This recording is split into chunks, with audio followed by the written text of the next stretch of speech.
أعوذ بالله من الشيطان الرجيم بسم الله الرحمن الرحيم الحمد للہ رب العالمین والصلاة والسلام علی نبینا محمد وعلی آلہ وصحبہ اجمعین، اما بعد۔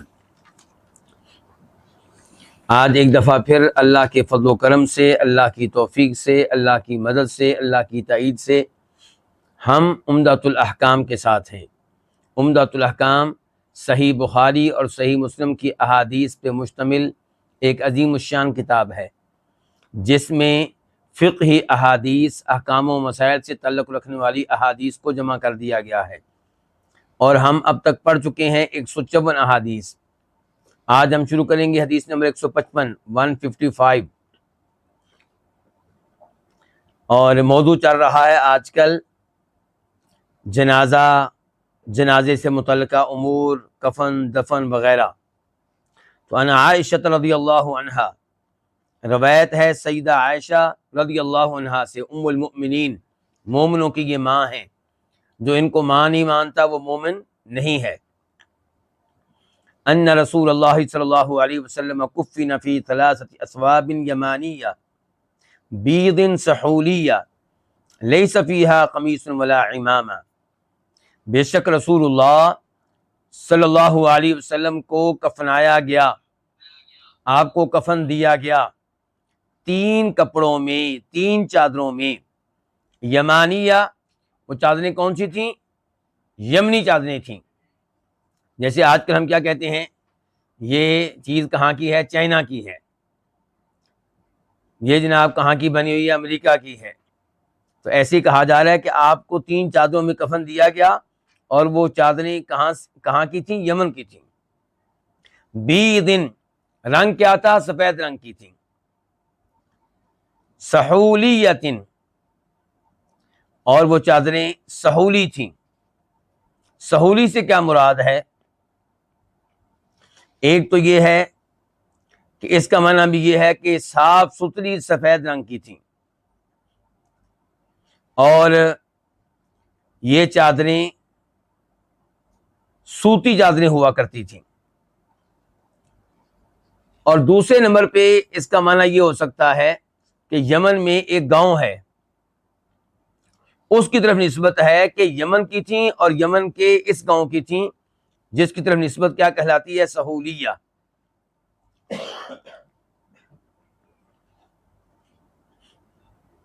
اور یہاں پہ ایک لفظ اور ہے جو صحیح مسلم میں موجود ہے، وہ کیا ہے؟ من کرسف۔ کرسف کا معنی کیا؟ روئی۔ لیس فیہا قمیص ولا عمامہ، ان 3 چادروں میں نہ کوئی قمیص تھی اور نہ کوئی امامہ تھا۔ امامہ کس کو کہتے ہیں؟ پگڑی کو۔ یعنی کہ آپ کو 3 چادروں میں کفنایا گیا، ان میں نہ کوئی قمیص تھی اور نہ امامہ۔ اس حدیث کو روایت کرنے والے کون ہیں؟ امام بخاری رحمہ اللہ۔ اور امام بخاری اس حدیث کو بار بار لے کر آئے ہیں۔ امام بخاری ایک حدیث کو بار بار لے کر آتے ہیں تو اس لیے کہ ان احادیث سے مختلف مسائل اور احکام اخذ کر سکیں۔ مثال کے طور پہ بخاری شریف میں یہ حدیث آئی ہے، اور اس کا نمبر ہے 1264، 1264۔ باب کیا ہے؟ باب الثياب البيض للكفن، کہ کفن کے لیے چادریں کس رنگ کی ہونی چاہیے؟ سفید رنگ کی۔ یہ مسئلہ اخذ کیا ہے اس حدیث سے امام بخاری نے۔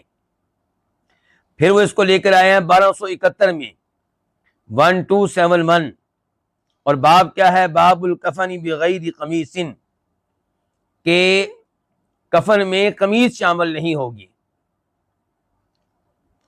پھر وہ اس حدیث کو لے کر آئے ہیں 1272، 1272، اور وہاں پہ بھی باب یہ ہے کہ جب کفن دیا جائے گا تو اس میں قمیص نہیں ہوگی۔ پھر امام بخاری اس حدیث کو لے کر آئے ہیں 4تھی بار، اور نمبر ہے 1273، 1273، اور باب الکفن ولا امامہ، کہ کفن دیا جائے گا تو اس میں امامہ نہیں ہوگا، پگڑی نہیں ہوگی۔ اس حدیث کو امام مسلم نے بھی روایت کیا ہے اور ان کے ہاں نمبر ہے 941 941۔ جب مسلم شریف میں آپ یہ حدیث پڑھیں گے تو آپ کو اس حدیث کے ساتھ ایک ہلکا سا قصہ اور واقعہ بھی ملے گا کہ پہلے نبی علیہ الصلوۃ والسلام کے لیے یمنی حلہ خریدا گیا، یعنی کہ یمنی 2 چادریں خریدی گئیں جن میں آپ کو کفن دینا تھا، اور وہ چادریں تھیں عبداللہ بن ابی بکر کی، یعنی کہ ابو بکر رضی اللہ عنہ کے بیٹے عبداللہ کی۔ لیکن بعد میں فیصلہ یہ ہوا کہ نہیں، ان چادروں میں آپ کو کفن نہیں دیا جائے گا، تو پھر وہ چادریں عبداللہ بن ابو بکر نے رکھ لیں اور وصیت کی کہ جب میں فوت ہو جاؤں تو مجھے ان چادروں میں کفن دیا جائے۔ بعد میں ان کے ذہن میں یہ بات آئی کہ جو چادریں نبی علیہ الصلوۃ والسلام کے لیے منتخب نہ ہو سکیں، میں انہیں اپنے لیے کیوں منتخب کروں؟ تو پھر انہوں نے ان چادروں سے اعراض کیا، یعنی کہ کفن کے طور پہ ان کو استعمال نہیں کیا۔ اس حدیث سے کیا کیا مسائل معلوم ہوئے؟ ایک تو بڑا اہم مسئلہ یہ معلوم ہوا کہ میت کی پردہ پوشی کا اہتمام زندہ آدمی کی پردہ پوشی سے کہیں زیادہ ہوگا۔ اس لیے آپ دیکھ رہے ہیں کہ نبی علیہ الصلوۃ والسلام کو 3 چادروں میں کفن دیا گیا ہے۔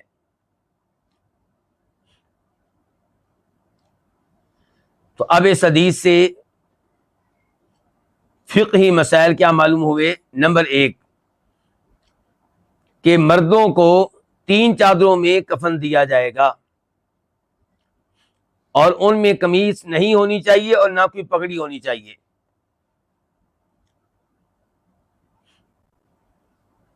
نمبر 2 یہ مسئلہ معلوم ہوا کہ کفن کے لیے چادریں بہتر ہوگا کہ سفید رنگ کی ہوں، اور اس بارے میں الگ سے حدیث بھی ہے کہ نبی علیہ الصلوۃ والسلام فرماتے ہیں البسوا من ثيابكم البياض، کہ سفید کپڑے پہنا کرو، یعنی کہ زندگی میں کون سے کپڑے پہننے کی کوشش کرنی چاہیے؟ سفید رنگ کے، دوسرے پہن لیں تو جائز ہیں۔ فرمایا فإنها خیر ثيابكم، کیونکہ سفید رنگ کے کپڑے بہترین کپڑے ہیں۔ وکفنوا فیہا موتاکم، اور سفید رنگ کی چادروں میں ہی اپنے مردوں کو کفن دو۔ تو اس سے پتا چلا کہ کوشش کی جائے کہ کفن میں جو چادریں ہوں وہ سفید رنگ کی ہوں۔ تیسرے نمبر پہ پتا چلا کہ یہ کفن کی سب سے اچھی حالت اور کیفیت ہے۔ کیوں؟ کیونکہ اس حالت اور کیفیت کو نبی علیہ الصلوۃ والسلام کے لیے اختیار کیا گیا، تو اس سے بہتر حالت اور کیفیت کفن کی کیا ہو سکتی ہے؟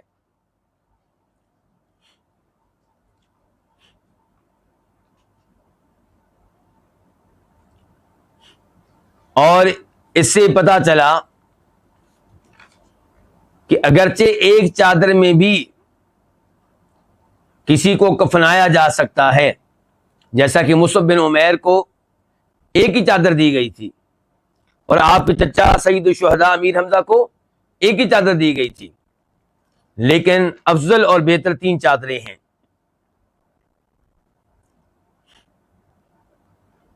اب سوال پیدا ہوگا عورتوں کو کتنی چادروں میں کفن دیا جائے گا؟ تو مشہور و معروف قول یہ ہے کہ 5 چادریں، اور یہی مشہور و معروف قول ہمیں فقہ حنفی کی مشہور و معروف کتاب مختصر القدوری میں ملے گا۔ صاحب قدوری کہتے ہیں وَتُكَفَّنُ الْمَرْأَةُ فِي 5 أَثْوَابٍ، عورت کو کفن دیا جائے 5 چادروں میں، ازار، تیبن، وقمیص، اور قمیص، وخمار، اوڑھنی، وخرقہ، اور کپڑے کا ایک ٹکڑا، یربط بہا ثدیاہا، جس کے ساتھ اس کے پستانوں کو باندھا جائے، ولفافہ، اور پھر ایک بڑی چادر جس میں اس کو مکمل طور پہ لپیٹ دیا جائے۔ پھر کہتے ہیں صاحب قدوری اگر 3 پہ اکتفا کریں تو وہ جائز ہے، لیکن صحیح موقف کیا ہے؟ صحیح موقف یہ ہے کہ عورتوں کے کفن کا معاملہ تعداد کے لحاظ سے مردوں کی طرح ہے۔ چنانچہ شیخ البانی رحمہ اللہ فرماتے ہیں اپنی مشہور و معروف کتاب میں، کتاب کا نام کیا ہوگا؟ احکام الجنائز و بدعها، یہ کتاب آپ کو میں دکھا بھی رہا ہوں، بڑی شاندار کتاب ہے شیخ البانی رحمہ اللہ کی، جنازے کے موضوع پہ، میت کے مسائل کے موضوع پہ، اس موقع پہ جو بدعتیں کی جاتی ہیں ان کے موضوع پہ۔ اس کتاب میں شیخ صاحب فرماتے ہیں وَالْمَرْأَةُ فِي ذَلِكَ كَالرَّجُلِ، کہ کفن کے معاملے میں عورت کا حکم وہی ہے جو مرد کا ہے، اِذْ لَا دَلِيلَ عَلَى التَّفْرِيقِ، کیونکہ ہمارے پاس کوئی ایسی دلیل نہیں ہے جو یہ وعدے کرے کہ عورتوں کا معاملہ مردوں سے مختلف ہے۔ اس معاملے میں مزید گفتگو شیخ البانی رحمہ اللہ کی کتاب الضعیفہ میں پڑھی جا سکتی ہے، حدیث نمبر 5844 میں 5844۔ اب ہم نے جان لیا کہ نبی علیہ الصلوۃ والسلام کو جب کفن دیا گیا ہے تو اس میں قمیص نہیں تھی، یہ صحیح بخاری کی روایت ہے، مسلم کی روایت ہے، اور بیان کرنے والی آپ کی وائف سیدہ عائشہ رضی اللہ عنہا، تو بات شک و شبہ سے بالا تر ہے۔ لیکن فقہ حنفی کی کتاب مختصر القدوری میں صاحب قدوری کہتے ہیں وَالسُنَّةُ، سنت طریقہ یہ ہے ان یکفن الرجل فی ثلاثۃ اثواب، کہ مرد کو کفن دیا جائے گا 3 چادروں میں، ازار، تیبن و قمیص، اور قمیص و لفافہ، اور بڑی چادر جس میں اس کو آخر میں لپیٹا جائے گا۔ تیبند ہوگی شلوار کی جگہ پہ، قمیص، اور پھر پوری میت کو ایک چادر میں لپیٹا جائے گا، بڑی چادر میں۔ اور اس قمیص کو کیا کہہ رہے ہیں؟ سنت ہے۔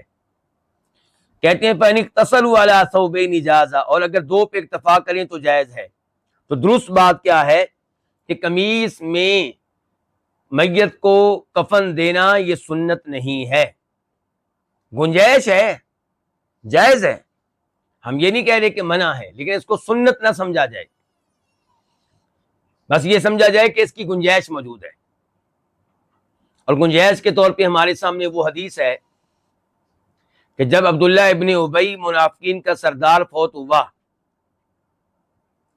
تو اس کے بیٹے نے کہا تھا کہ اللہ کے نبی علیہ الصلوۃ والسلام میری درخواست ہے قبول فرمائیں کہ میں چاہتا ہوں کہ آپ اپنی قمیص دیں تاکہ میرے والد کو آپ کی قمیص میں کفن دیا جائے، شاید اسے کوئی فائدہ ہو جائے۔ تو آپ نے اپنی قمیص پیش کر دی تھی، تو اس قمیص میں اس کو دفن کیا گیا تھا۔ تو اس سے پتہ چلا کہ گنجائش تو نکل سکتی ہے، لیکن سنت طریقہ یہ نہیں ہے۔ سنت طریقہ یہ ہے جو صحابہ کرام نے نبی علیہ الصلوۃ والسلام کے ساتھ اختیار کیا کہ 3 چادریں تھیں سفید رنگ کی، ان میں نہ کوئی قمیص تھی اور نہ کوئی امامہ تھا۔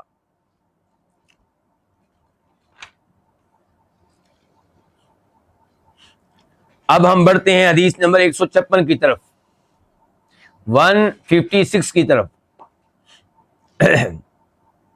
ان ام عطیہ الانصاریہ، روایت ہے ام عطیہ انصاریہ سے، قالت، وہ کہتی ہیں دخل علینا رسول اللہ صلی اللہ علیہ وسلم، ہمارے پاس نبی علیہ الصلوۃ والسلام آئے، ہم پہ داخل ہوئے۔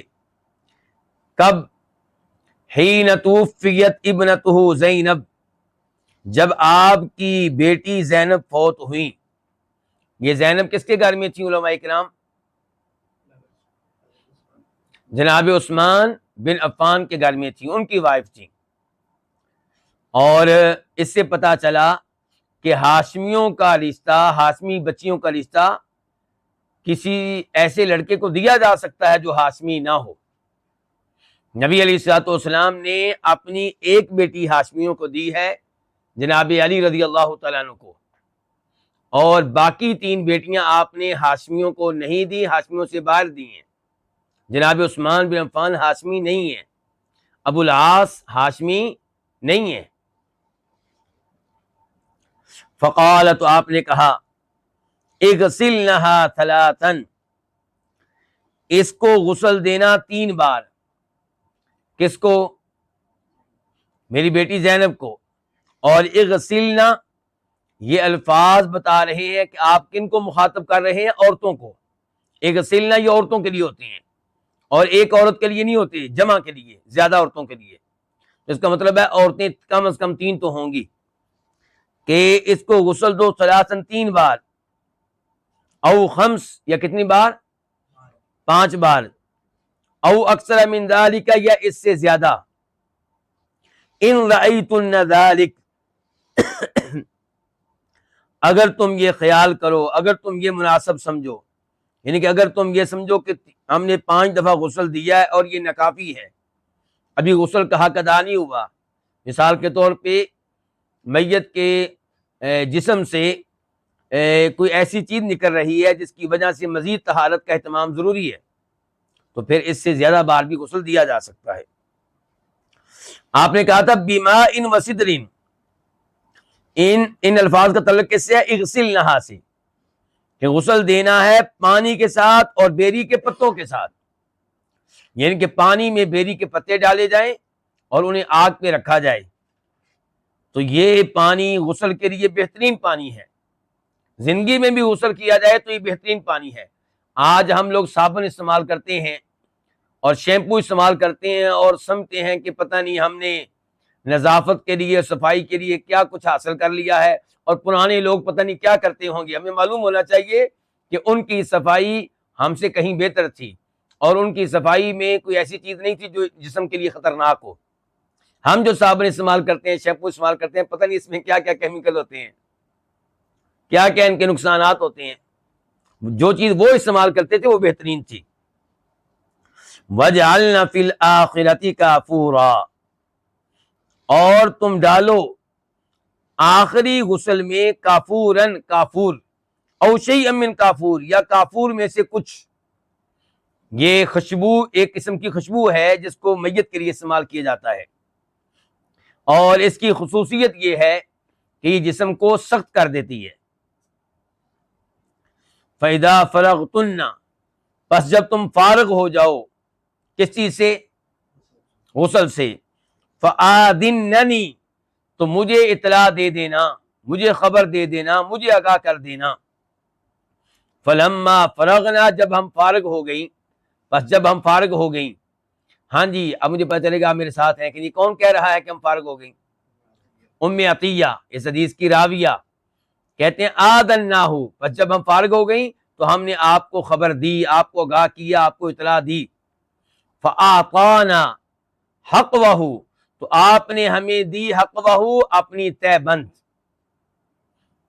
اپنی ازار، یعنی کہ اپنی وہ چادر جو آپ شلوار کی جگہ پہ استعمال کیا کرتے تھے، وہ آپ نے دی. فقال، تو آپ نے کہا اشعرنہا ایاہ، اس چادر کو اس کا شعار بنا دینا. کس کا شعار؟ زینب کا. شعار کس کو کہتے ہیں؟ اس کپڑے کو جو جسم کے ساتھ براہ راست لگ رہا ہوتا ہے. آج کل ہم لوگ قمیض پہنتے ہیں، کیا قمیض جسم کے ساتھ براہ راست لگ رہی ہوتی ہے؟ نہیں. ہم اس کے نیچے کیا پہنتے ہیں؟ بنیان. تو بنیان شعار ہوا. تو آپ نے کہا کہ میں جو چادر دے رہا ہوں، جس کو میں پہنتا رہا ہوں تہ بند کے طور پہ، اس کو میری بیٹی کا شعار بنا دو. یعنی کہ میرے جسم کے ساتھ جو پہلا، میری بیٹی کے جسم کے ساتھ جو پہلا کپڑا لگے وہ کیا ہونا چاہیے؟ یہ میری تہ بند. اور یہ کس کے لیے؟ تبرک کے لیے، برکت کے لیے. اس موضوع پہ آگے گفتگو ہوگی. یعنی آپ مراد دے رہے تھے حقوہ کہہ کے ازارہ، اپنی تہ بند، اپنی چادر. اس حدیث کو روایت کیا امام بخاری نے، نمبر ہے 1257، 1257. اور باب کیا ہے؟ امام بخاری اس کے اوپر عنوان کیا قائم کرتے ہیں؟ باب هل تکفن المرأة فی ازار الرجل، کیا مرد کے تہ بند میں عورت کو کفن دینا جائز ہوگا؟ جواب کیا ہے کہ جائز ہے، جیسا کہ اللہ کے نبی صلی اللہ علیہ وسلم نے اپنی تہ بند دی ہے. اور امام مسلم نے اس کو روایت کیا، نمبر ہے 939، 939. وفی روایت، اور ایک روایت میں ہے، اور یہ روایت بخاری میں اس کا نمبر ہے 1259 1259. اور اس کے اوپر امام بخاری نے عنوان کیا قائم کیا ہے کہ باب یجعل الکافور فی آخرہ، کہ کافور خوشبو جو ہے اس کو آخری غسل میں ڈالا جائے گا. اور امام مسلم روایت کرتے ہیں ان کے ہاں یہی نمبر ہے جو پہلے تھا. تو اس روایت میں کیا او سبعن، ان کے غسل 2 3 بار یا 5 بار یا 7 بار. وقال، اور آپ نے یہ بھی کہا ابدأنا بمیامنها ومواضع الوضوء منها، آغاز کرنا ہے اس کے جسم کے دائیں اعضاء سے اور ان میں سے بھی وضو کے مقامات سے. کیا مطلب ہے اس کا؟ مطلب یہ ہے کہ غسل کی تفصیل کیا ہے. پہلے تو میت کو وضو کرایا جائے گا، وضو کے بعد جب غسل کرائیں گے تو غسل کا آغاز میت کے دائیں اعضاء سے کیا جائے گا. ظاہر ہے کہ میت کو دائیں بائیں کرنا مشکل ہے، اس لیے آغاز کہاں سے کریں؟ دائیں سائڈ سے. گویا کہ میت کو کس سائڈ پہ کر دیں؟ بائیں سائڈ پہ کر دیں. تو دائیں سائڈ سے جو اعضاء ہیں وہاں سے شروع کریں گے، اور دائیں سائڈ کے بھی ان اعضاء سے آغاز کریں گے جو وضو کے اعضاء ہیں. مثال کے طور پہ کیا؟ ہاتھ، بازو، چہرے کی دائیں سائڈ. یعنی کہ پیٹ سے آغاز نہیں کریں گے، پیٹ وضو کے اعضاء میں سے نہیں ہے. وضو کے اعضاء کو پہلے دھوئیں گے، آخر میں جا کے پیٹ وغیرہ کی یا ٹانگ کی باری آئے گی.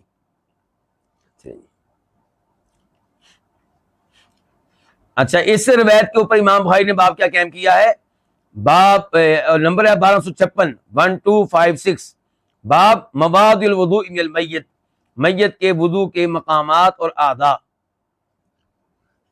وان ام عطیہ قالت، ام عطیہ نے یہ بھی کہا وجعلنا رأسها 3 قرون، اور ہم نے سیدہ زینب کے سر کی 3 مینڈیاں بنا دی، 3 چوٹیاں بنا دی، ان کے بالوں کے 3 گچھے بنا دیے. اور اس کا نمبر بھی ہے 1259 1259 بخاری میں، اور مسلم کا وہی نمبر ہے.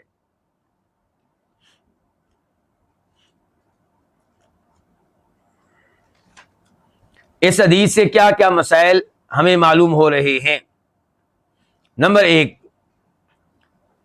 یہ پتا چلا کہ مسلمان میت کو غسل دینا واجب ہے.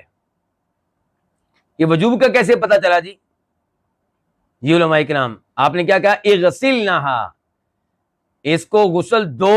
یہ آرڈر کے الفاظ ہیں، حکم کے الفاظ ہیں، اور آپ آرڈر دیں تو اس پہ عمل کرنا واجب ہوتا ہے. تو پتا چلا کہ مسلمان میت کو غسل دینا واجب ہے، اور یہ وجوب فرض کفایہ ہے. کیا مطلب فرض کفایہ ہے؟ اگر کچھ لوگ اس میت کو غسل دے دیتے ہیں تو کسی کو گناہ نہیں ملے گا، اور اگر کوئی بھی غسل نہیں دیتا اور میت کو غسل کے بغیر دفن کیا جا رہا ہے تو پھر سب کو گناہ ملے گا. سب سے مراد وہ لوگ جو اس کے قریبی ہیں، اس کے محلے کے ہیں، جو اس معاملے میں شریک ہیں، جو وہاں پہ حاضر ہیں، جو وہاں پہ موجود ہیں.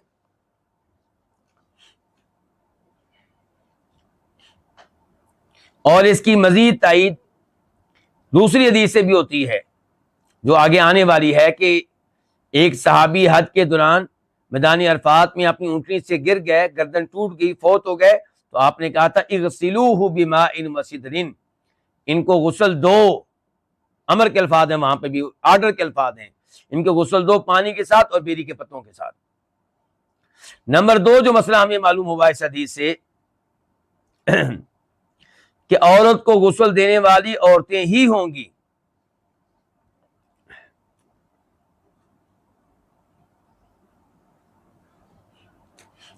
اور مردوں کو غسل دینے والے کون ہوں گے؟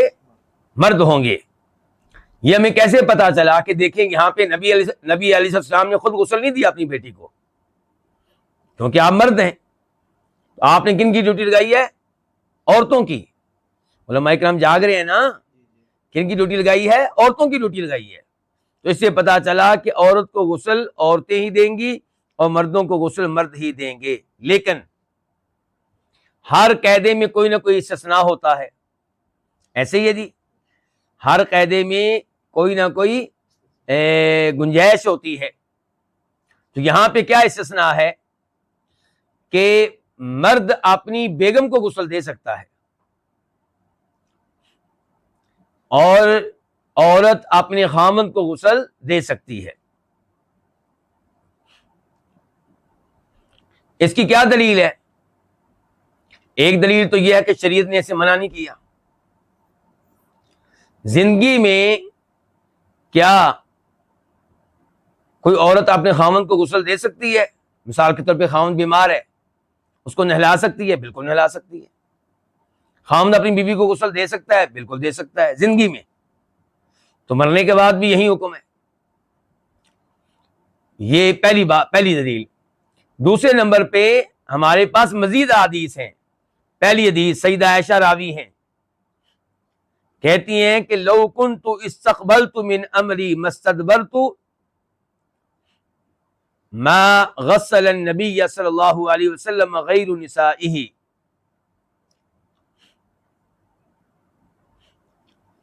کہ اگر مجھے وہ بات پہلے معلوم ہو جاتی جو بعد میں معلوم ہوئی تو نبی علیہ الصلوۃ والسلام کو غسل خود آپ کی بیویاں دیتی۔ ما غسل النبی غیر نسائہ، آپ کی بیویاں ہی آپ کو غسل دیتی۔ ابن ماجہ حدیث کا نمبر ہے 1464 1464۔ ابو داؤد شریف میں حدیث کا نمبر ہے 3141 3141۔ شیخ البانی رحمہ اللہ نے اس کو صحیح قرار دیا ہے۔ تو اس حدیث سے کیا پتا چلا کہ خامند کو اس کی بیوی غسل دے سکتی۔ علماء کرام میرے ساتھ ہے نا؟ دوسری حدیث، اس کی راوی بھی سیدہ عائشہ ہیں، کہتی ہیں کہ نبی علیہ الصلوۃ والسلام بقیع قبرستان سے واپس آئے تو میں نے بتایا کہ میرے سر میں درد ہے، تو آپ علیہ الصلوۃ والسلام بطور مزاح کہنے لگے، اور نبی بطور مزاح بھی غلط بات نہیں کہتے، بطور مزاح بھی جو کہتے ہیں وہ حق ہوتا ہے۔ آپ نے کہا ما ضرکی، ایسا تمہیں کیا نقصان ہے، لو متی، اگر تم فوت ہوگی قبلی مجھ سے پہلے، ایسا اگر تم مجھ سے پہلے فوت ہوگی تو تمہیں کوئی نقصان نہیں ہوگا، بلکہ مطلب کیا فائدہ ہی فائدہ تمہارا۔ کیسے؟ فقمت علیکی، میں تمہارے معاملات کی نگرانی کروں گا، فغسلتکی، تجھے خود میں غسل دوں گا۔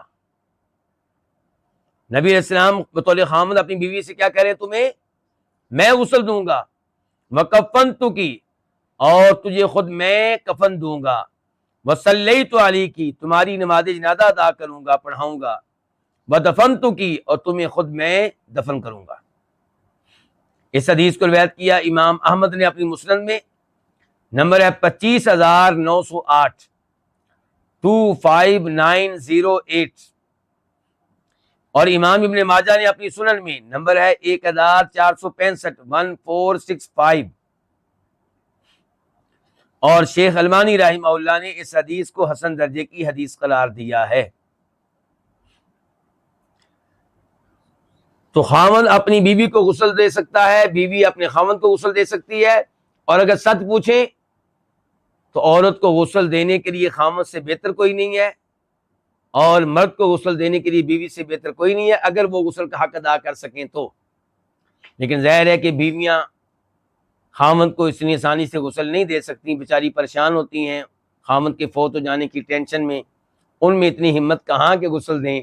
لیکن اگر کوئی ایسی عورت ہے صاحب ہمت تو اس کا غسل دینا بہت اچھی بات ہوگی۔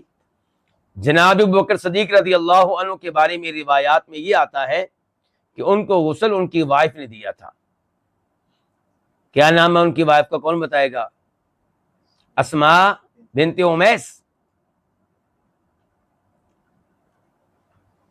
اور روایات میں تو یہ بھی آیا ہے کہ سیدہ فاطمہ کو غسل کس نے دیا تھا؟ ان کے شوہر جناب علی نے رضی اللہ تعالی عنہ۔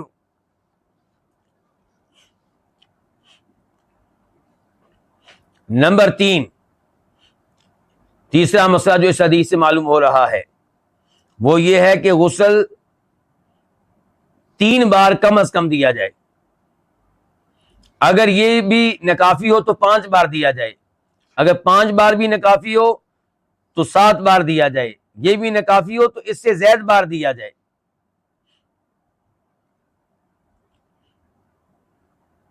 کیونکہ آپ نے کہا تھا ان رأیتن ذالک، اگر تمہاری رائے یہ بنے کہ ابھی غسل کی مزید ضرورت ہے تو مزید غسل دو،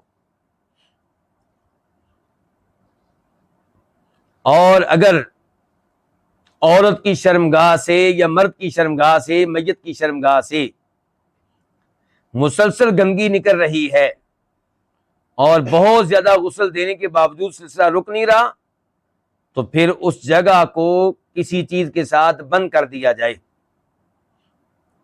کوئی بھی ایسی چیز استعمال کی جا سکتی ہے جس سے وہ جگہ بند ہو جائے۔ اللہ تعالی ہمیں جب موت دے تو عزت کی موت دے، ہمیں جب غسل دیا جائے تو اللہ کرے کہ وہ غسل بھی عزت والا غسل ہو۔ اللہ تعالی ہمیں ان لمحات سے محفوظ رکھے جن لمحات کا یہاں پہ تذکرہ ہو رہا ہے۔ یہ ہے انسان کا مقام۔ آج ہم اکڑتے ہیں، لوگوں کو حقیر جانتے ہیں، اور جو ہی فوت ہوں گے تو یہ ہماری صورتحال ہے۔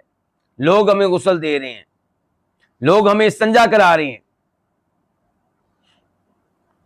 اللہ اکبر۔ چوتھا مسئلہ اس حدیث سے پتہ چلا کہ غسل کا اختتام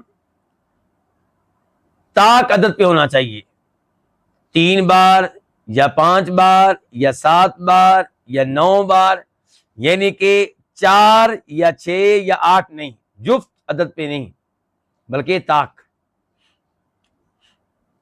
نمبر 5، یہ مسئلہ معلوم ہوا کہ صرف پانی یہ کافی نہیں ہے، اس کے ساتھ بیری کے پتے ہونے چاہیے، کیونکہ وہ صحیح معنوں میں جسم کی صفائی کرتے ہیں اور ان سے میت کا جسم بھی سخت ہو جاتا ہے۔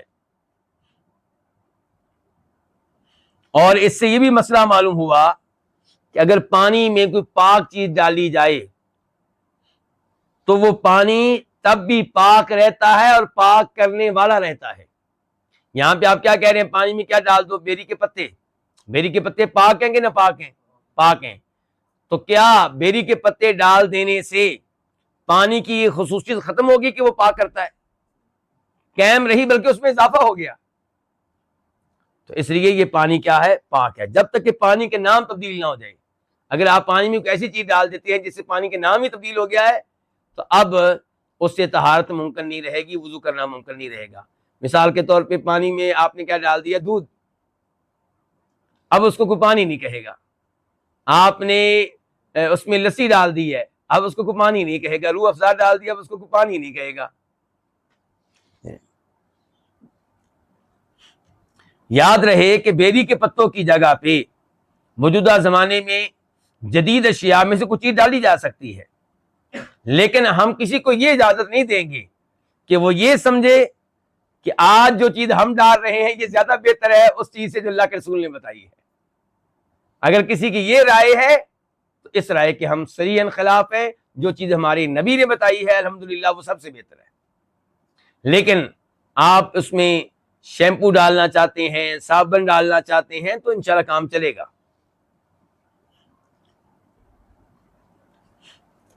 نمبر 6 کہ میت کو آخری غسل کے موقع پہ خوشبو بھی لگائی جائے، جن کے پانی میں کافور مثال کے طور پہ اسے ڈال دیا جائے۔ اور آخری بار یہ کام کیوں کرنا ہے؟ کیونکہ اگر پہلی بار کریں گے تو بعد میں غسل دینے سے خوشبو ختم ہو جائے گی۔ تو آخری جو پانی ہے جو میت کے جسم کے ساتھ رہنا ہے اس میں خوشبو ہونی چاہیے۔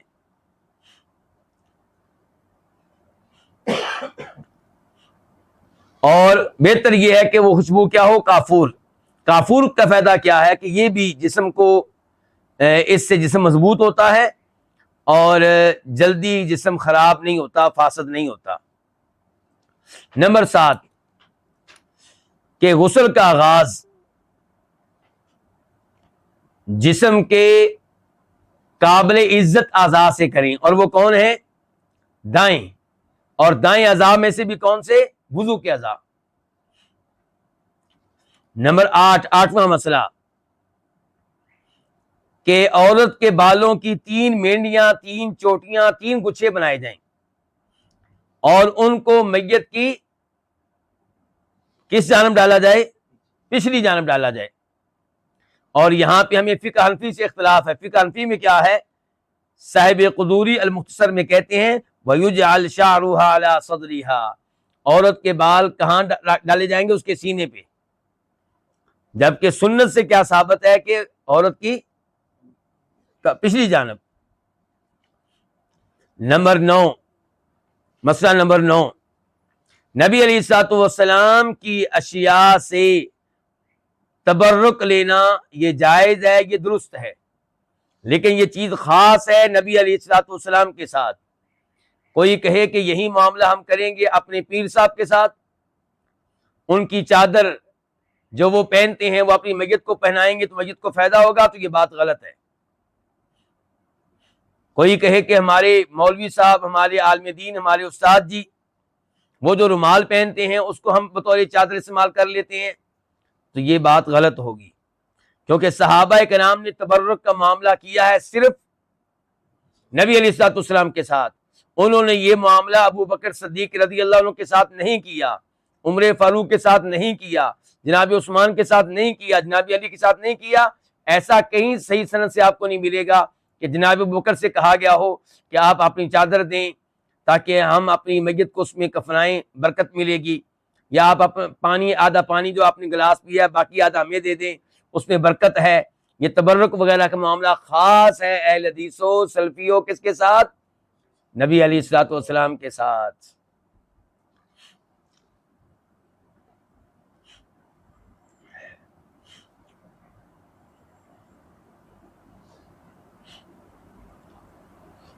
اور یاد رہے کہ اگر تبرک کا معاملہ کسی اور کے ساتھ کیا گیا، ایک تو وہ حدیث سے ثابت نہیں ہے، ایک یہ وہ غلو ہوگا جو بعد میں شرک کا ذریعہ بنے گا۔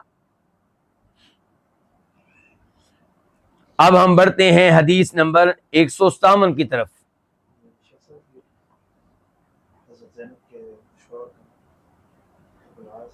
جی، زینب جن کو غسل دیا گیا ہے رضی اللہ تعالی عنہ، ان کے شوہر کا نام ابو العاص ہے۔ جی ہاں، ابو العاص ہے، ٹھیک ہے۔ میں نے شاید جناب عثمان کہا تھا، تو اچھی توجہ دلائی ہے۔ اسماعیل بھائی ہمارے پاس تشریف فرما ہے، اللہ ان کو جزائے خیر دے، بالکل صحیح کہہ رہے ہیں، کیونکہ جناب عثمان کے گھر میں کون کون تھیں؟ رقیہ اور ام کلثوم، جبکہ زینب ابو العاص کے گھر میں تھیں۔ بہت اچھی تنبیہ کی ہے اسماعیل بھائی نے، بارک اللہ فیہ۔ اب ہم بڑھتے ہیں حدیث نمبر 157 کی طرف، 157۔ عن عبد اللہ بن عباس رضی اللہ عنہما قال، عبداللہ ابن عباس رضی اللہ عنہ سے روایت ہے، وہ کہتے ہیں بینما رجل واقف بعرفہ، جب کہ ایک آدمی میدان عرفات میں ٹھہرا ہوا تھا، وہاں رکا ہوا تھا، اذ وقع عن راحلتہ، تب وہ گر گیا اپنی سواری سے، فوقصتہ، تو اس کی سواری نے، اس کی اونٹنی نے اس کو گرا دیا اور اس کی گردن کو توڑ دیا۔ او قال، یا راوی نے کہا تھا فاوقصتہ، یعنی کہ فوقصتہ کہا تھا یا فاوقصتہ کہا تھا، اور معنی دونوں کا کیا ہے؟ گردن کو توڑنا۔ فقال رسول اللہ صلی اللہ علیہ وسلم، تو نبی علیہ الصلوۃ والسلام نے فرمایا اغسلوہ بماء وسدر، اس کو غسل دو پانی کے ساتھ اور بیری کے پتوں کے ساتھ، وکفنوہ فی ثوبین، اور اس کو کفن دو دو چادروں میں۔ کون سی دو چادریں؟ وہی جو اس نے پہنی ہوئی ہیں احرام کی۔ مراد یہ ہے کہ اس کو حالت احرام میں ہی دفن کرنا ہے، کیونکہ آپ نے فرمایا تھا کہ روز قیامت جب یہ اٹھے گا تو حالت احرام میں اٹھے گا اور تلبیہ پڑھ رہا ہوگا، لبیک اللہم لبیک، لبیک لا شریک لک لبیک، ان الحمد والنعمت لک والملک لا شریک لک۔ تو اس لیے اس عظیم آدمی کو دفن کرتے ہوئے احرام کے، حالت احرام کے احکام کا خیال رکھا گیا ہے۔ ولا تحنتوا، فرمایا اس کو خوشبو نہیں لگانی، کیونکہ حاجی کو حالت احرام میں خوشبو لگانے کی اجازت ہے نہیں، تو فرمایا اس کو خوشبو نہیں لگانی۔ ولا تخمروا راسہ، اور اس کے سر کو نہیں ڈھانکنا۔ مرد حاجی کو حالت احرام میں سر ڈھانکنے کی اجازت ہے نہیں، اجازت۔ فَإِنَّهُ يُبْعَثُ يَوْمَ الْقِيَامَةِ مُلَبِّيًا، کیونکہ اس کو اٹھایا جائے گا روز قیامت اس حال میں کہ یہ تلبیہ پڑھ رہا ہوگا۔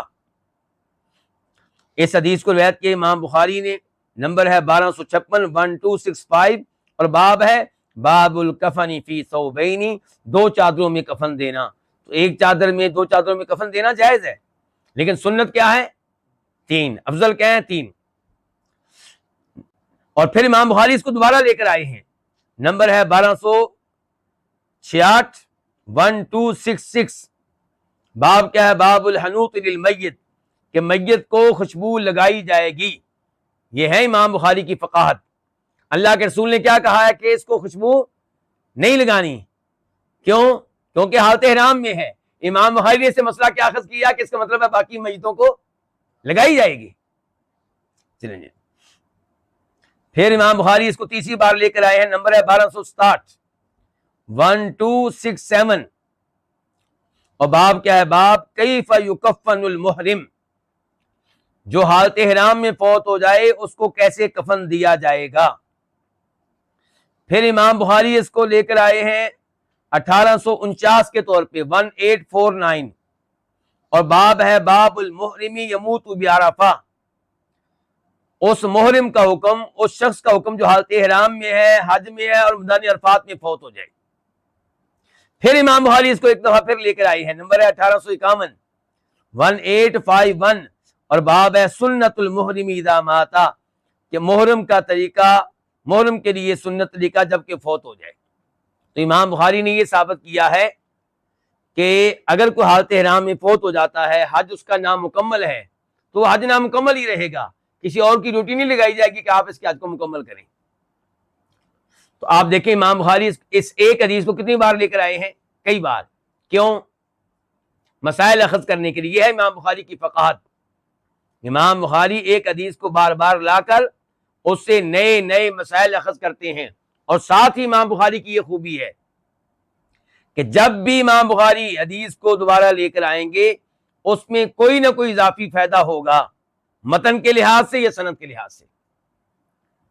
یعنی کہ یہ نہیں ہے کہ امام بخاری حدیث کو دوبارہ لے کر آئے ہیں، نیا مسئلہ اخذ کیا ہے، اور حدیث کے متن میں کوئی تبدیلی بالکل نہیں ہے یا سند میں تبدیلی، کوئی نہ کوئی فائدہ اضافی ہوگا، کس میں؟ یا متن میں یا سند میں۔ اچھا، امام مسلم نے اس کو روایت کیا ہے، وہاں پہ نمبر کیا ہے؟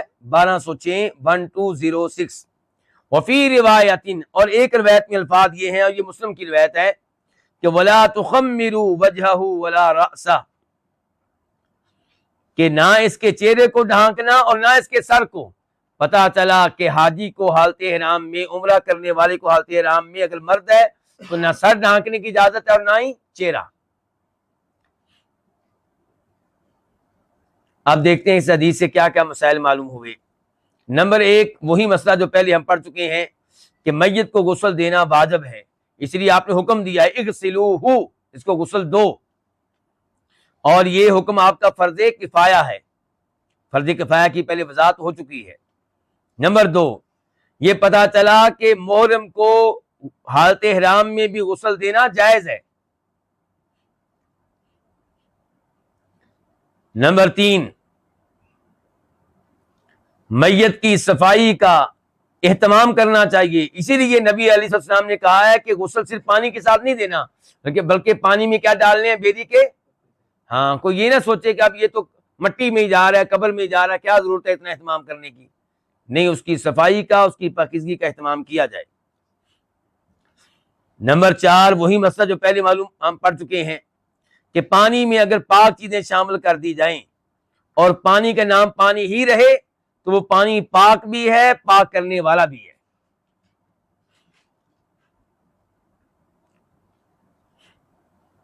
نمبر 5، پانچواں مسئلہ، میت کو کفن دینا واجب ہے، اس لیے اللہ کے رسول نے کیا کہا ہے؟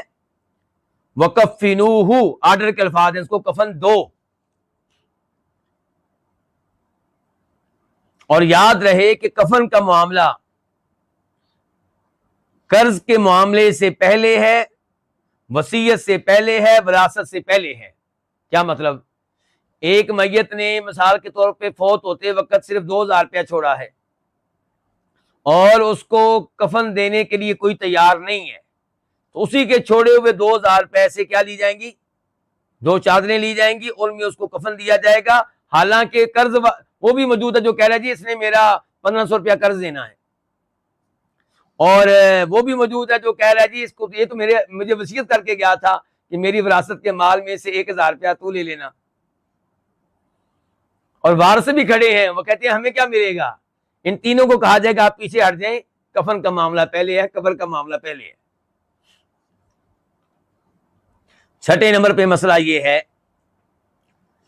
کہ جب میت محرم ہو، حالت احرام میں وہ آدمی فوت ہوا ہو، تو اس کے سر کو ڈھانکنا حرام ہے، اور صحیح بات یہ ہے کہ اس کے چہرے کو بھی نہیں ڈھانکا جائے گا۔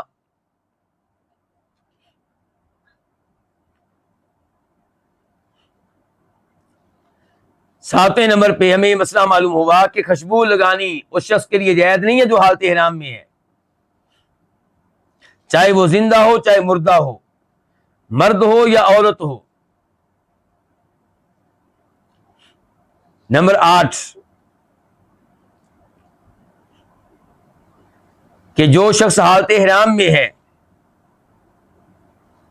وہ ایسی چیزوں کو ہاتھ لگا سکتا ہے جن میں خوشبو نہیں ہے، مثال کے طور پہ بیری کے پتے اور وہ صابن جس میں خوشبو شامل نہ ہو۔ تو اگر کوئی حالت احرام میں ہے، مکہ میں پہنچ کے طواف کرنے سے پہلے، عمرہ مکمل کرنے سے پہلے غسل کرنا چاہتا ہے تو غسل کر سکتا ہے، اور غسل میں وہ صابن استعمال کرنا چاہتا ہے تو کر سکتا ہے جس میں خوشبو نہ ہو۔ نمبر 9 کہ کفن میں اکتفا کیا گیا ہے 2 چادروں پہ، ایک چادر تہبند کی جگہ پہ اور ایک چادر قمیض کی جگہ پہ، تو یہ جائز ہے، اس میں کوئی حرج نہیں ہے۔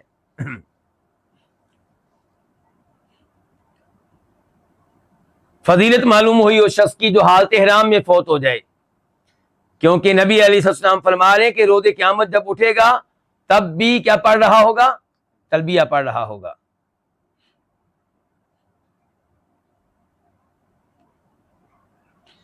اللہ رب العزت سے دعا ہے کہ اللہ تعالی ہمیں بھی اچھی موت دے، ایسی موت جو روز قیامت ہمارے لیے مفید ہو، اور اللہ تعالیٰ گندی بری موت سے بچائے، شرک و بدعات کے اوپر آنے والی موت سے بچائے، اور اللہ ایسی حالت میں موت دے کہ ہماری زبان سے کلمہ طیبہ نکل رہا ہو۔